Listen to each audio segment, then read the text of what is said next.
Good day, please introduce me yourself. I am Odessa Sinat, 26 years old. I am single. I am from San Antonio, Rojas, Isabela, Philippines. I have 3 siblings, an elder brother and sister. I am the youngest among the 3. I am a vocational graduate. Okay, do you have experience abroad? Yes, I have past experience in Singapore.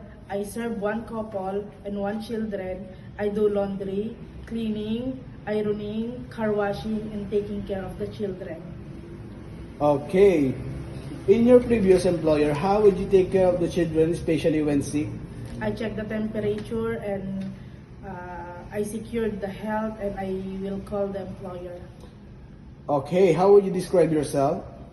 I am a trustworthy, obedient, and hardworking person. Do you have any tattoo? Don't have. Do you smoke and drink alcohol? No.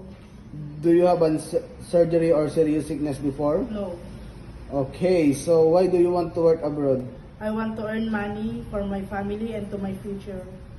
If you get hired, who will take care of your children? No children. If you're homesick, what would you do? I focus to my work. Okay, what time do you usually sleep and wake up when you were working? I wake up 6 a.m. and I sleep 10, 11. Okay, are you the one who does the cooking and do market at home? Yes. Sometimes kids are super active and they tend to be out of control. How would you control your temper? I will be calm and more patient. Do you accept no off days but to be paid instead by employer? Yes. When you visited the parents, relatives, and friends of your employer, will you help and do the housework there? Yes. Can you promise not to lend money in Hong Kong? Yes. Are you scared of dogs and cats? No. Are you willing to share room with kids? Yes. Do you promise not to use cell phone during working hours? Yes.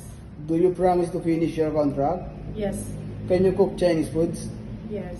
Okay, can you sing a nursery song? The wheels on the bus go round and round, round and round, round and round. The wheels on the bus go round and round, all through the town. Okay, what is your message to your future employer?